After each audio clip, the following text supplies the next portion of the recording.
There are countless monasteries in Bhutan. Some are visible, some are hidden amidst luscious vegetation or perched at the top of a steep path. There also are many gompa. The word gompa, also known as stupa or churten, means a meetup place, a meditation place, a learning center, usually without residents. There also are other types of stupa, some carrying symbolic meaning, some hold relics or objects, while others serve for devotional practices or hold special benefits. And in the Himalayan region, there are mainly three types of stupas: Tibetan, Nepali, and Bhutanese. Each shape represents an element. There usually is a square base, which represents earth. Then there is an hemispherical dome or a vase, which represents water. There's a conical spire, represents fire, and the upper lotus parasol, and the crescent moon represents air. The sun and the dissolving point represent wisdom. This is just a snippet of the richness of Bhutan. There are so many beautiful places and monasteries and countless people willing to smile and monastics really willing to share their knowledge with us. In this second conversation with Venerable Thinley Jamtsho, we'll go straight into the origins of the Drukpa Kagyu lineage of Tibetan Buddhism. So I thought it would be really appropriate to give an introduction about certain words that are being used and maybe a bit of an overview of the names of the sages who've graced the soil in Bhutan and have remained important figures in the history both of the nation and the Dhamma and the practice. And I hope you enjoyed it.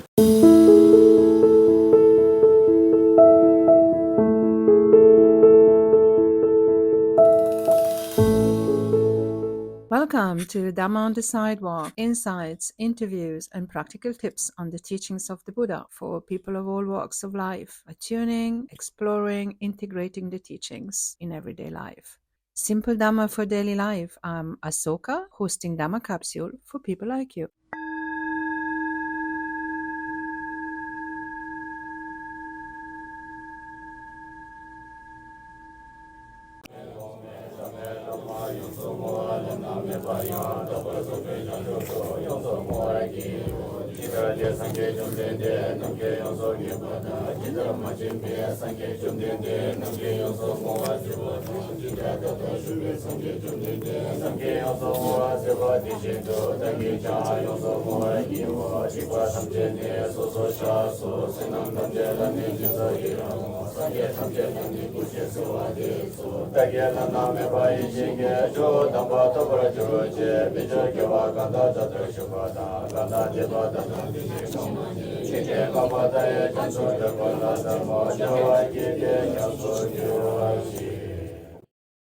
The word Druk means dragon.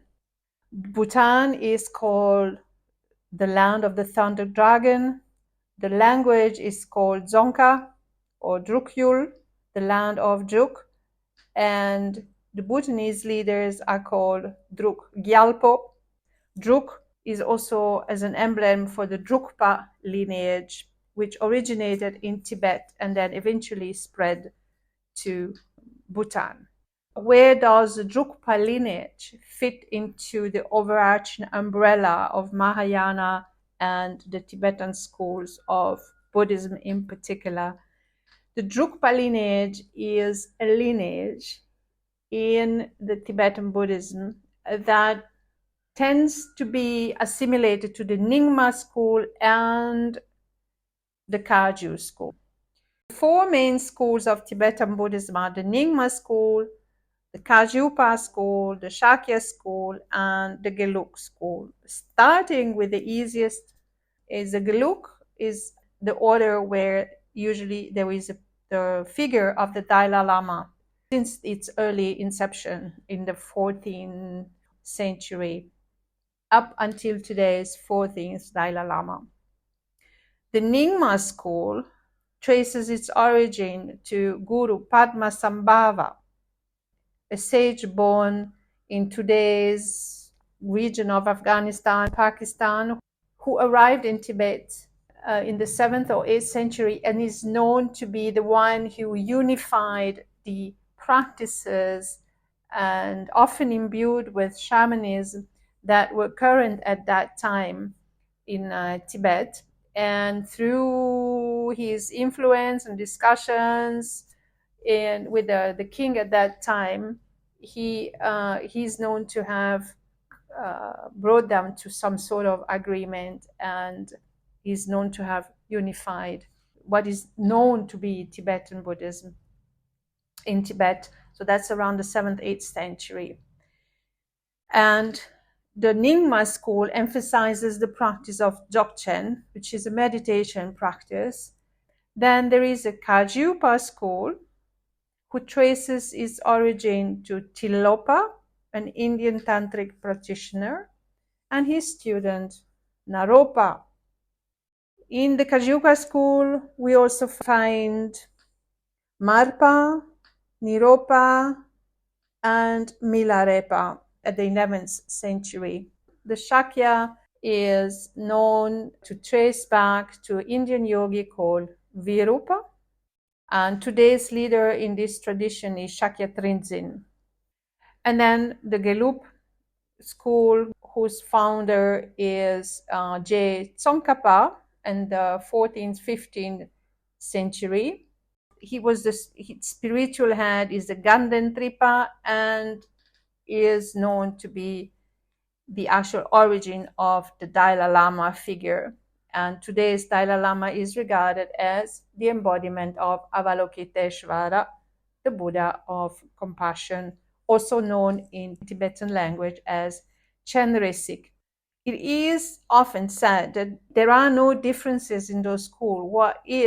There are a variety of tones within those practices and those schools, but eventually they all come and congregate around the figure of today's Dalai Lama, even though he is not figure like similar to a pope. He is technically the head of the Geluk order, but he is acknowledged as being and considered as being one of the main figure of Buddhism today and the living Buddha. Coming back to the Drukpa lineage. Now, the Drukpa lineage comes from Tibetan Buddhist sage Pabo Jugom Chingpo, who traveled from Tibet to Bhutan around the year 1224, exactly 1,000 years ago.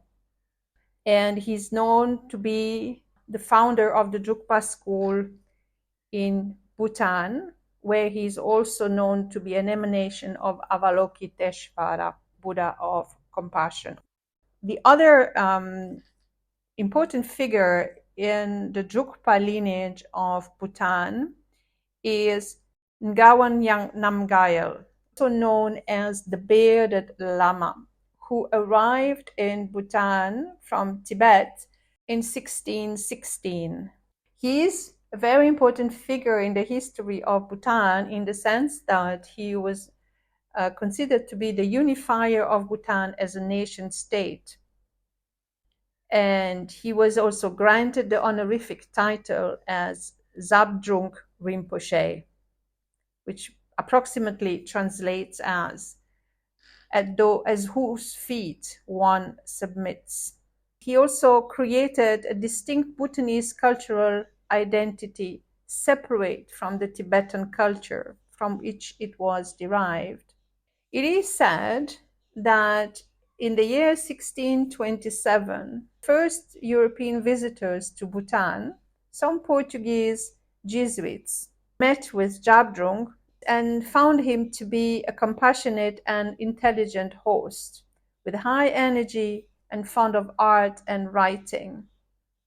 He was a high Lama, very meditative, and had just completed 3 years of silent retreat. Another important aspect as a founder of the nation state of Bhutan is that he established a dual system of governance by which the control of the country would be shared between a spiritual leader called the Je Kempo, who would preside over the religious institutions, and an administrative leader, or the Drukpa, head of the secular affairs.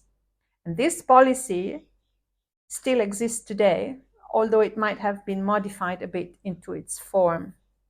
So the Je Kempo, and a Kempo is what corresponds in Theravada to an abbot of a Mahasangha.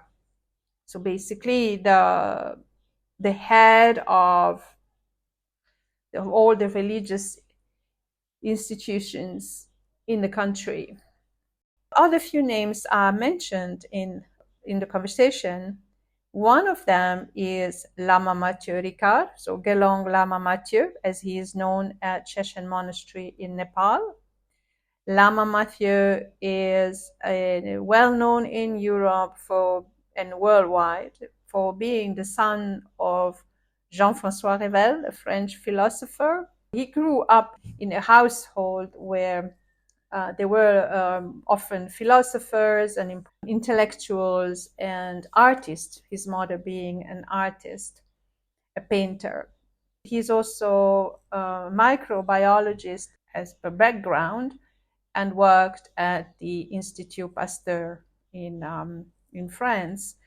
Early in his 20s, he traveled to Nepal and in so-called never came back, completely transformed, and decided to dedicate his life to practice monasticism under Dilgo Khyentse Rinpoche, whom he met in Nepal.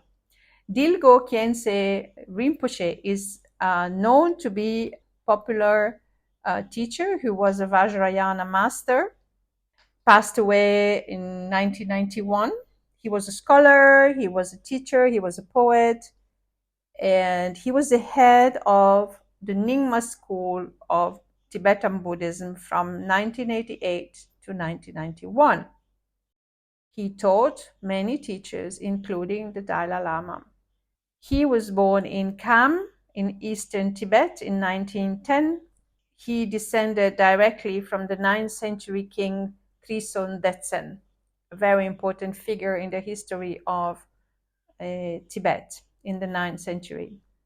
Another Lama mentioned in the conversation is Sheshen Rabjan Rinpoche, who is the grandson of Dilgo Khyentse Rinpoche and the current abbot of Sheshen Monastery in Kathmandu, Nepal. Sheshen is younger. He's born in 1967, and he decided to maintain the legacy and the tradition of his grandfather. He also traveled very young with his grandfather and attended a number of ceremonies and teachings and empowerments. And when Dilgo Khyentse Rinpoche built Sheshen Monastery in Nepal, he established Rabjan Rinpoche as its abbot. So he was, at that time, he was hardly even 20 years old, and he's been the abbot since.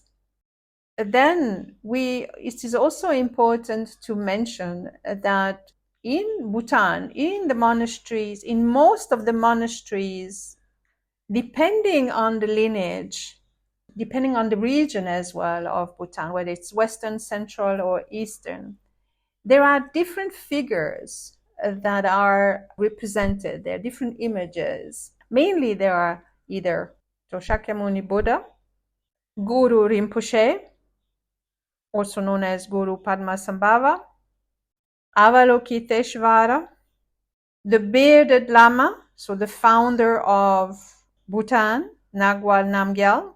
Almost without exception, there is a representation of Manjushri, the Buddha of wisdom, Chenresik, the Buddha of compassion, and Vajrapani. Vajrayana is a branch under Tibetan Buddhism, under which also the Drukpa lineage comes.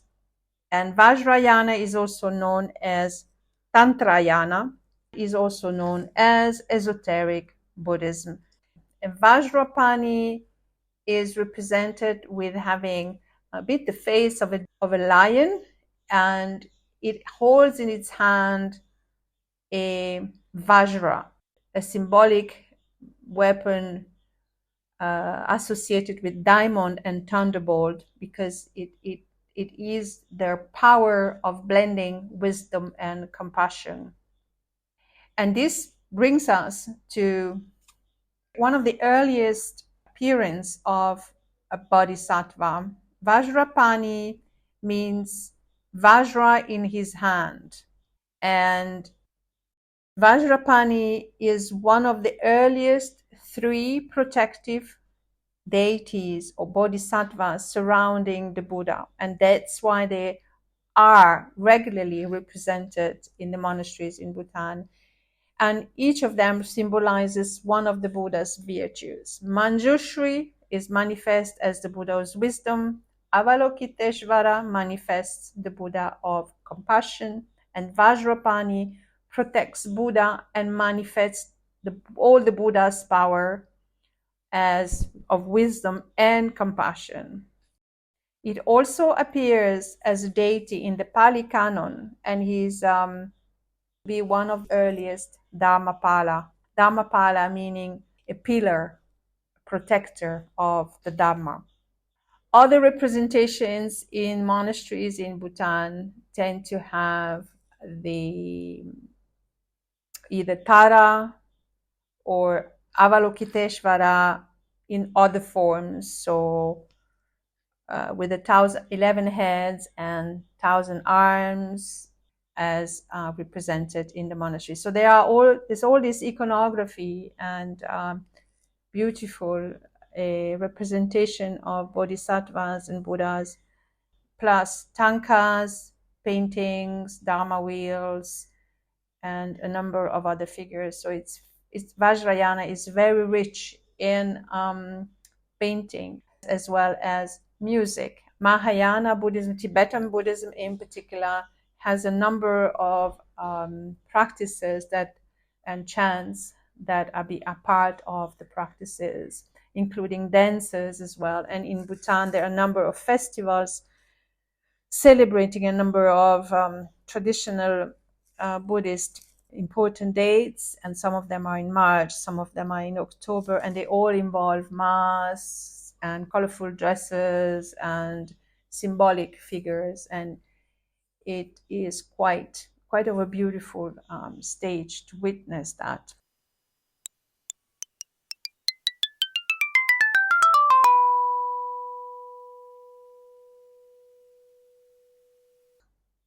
The understanding of bodhisattva varies from schools to schools, and often it is not allowed for the monastics to tell you which vows they are taking in their school.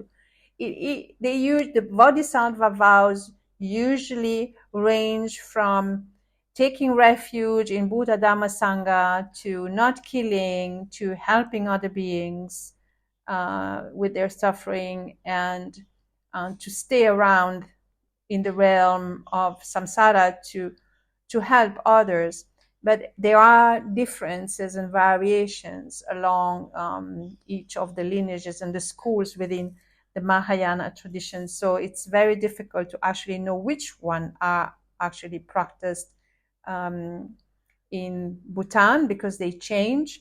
However, the Drukpa lineage and the Bodhisattva vows are also taught in school, as we heard in the first conversation with Thinley Jamtsho. So let's listen to the Drukpa lineage.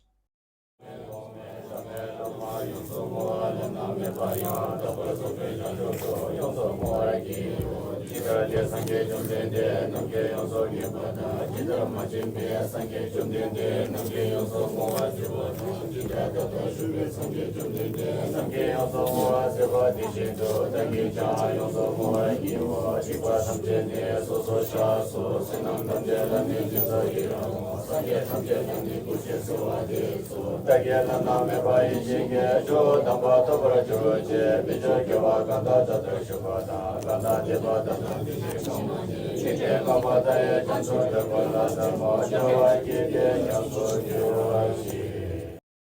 are talking Drukpa, right?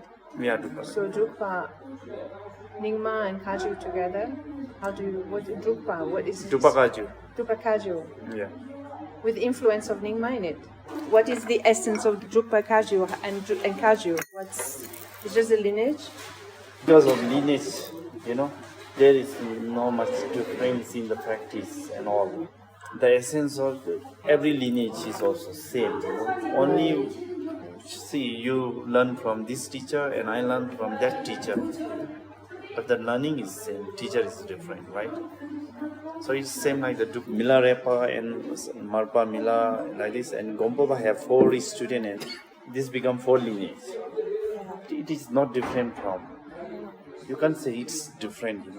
We can say that the way of some chanting and blowing the trumpet or something can be different, but the Dharma essence is not different. Maybe if there is 4 lineages, right? Satya, Nyingma, Kagyu. So if these 4 are different, then which one is a real path towards enlightenment? So they are not different because they 4 path leads to same destination. So it's not, the essence is never different. It's like in this room, right? Yeah. You can enter from there and there. It's always the same coffee you're going to get, possibly. Yeah. And also see, if you make different, discriminate between this kind of lineage, but this is good. I am Kagyu, I'm not Nyingma, and that this can break your the refuge boy, because you take refuge in Buddha, Dharma, and Sangha. And if you make discrimination between Dharma and Dharma, Sangha and Sangha, then you break the bow. Yeah, that's a very good reminder. When the Dalai Lama is chanting, when the Dalai Lama gives teaching, everybody's there. There's no more Nyingma, Kagyu, Sakya. Everybody's receiving the teaching.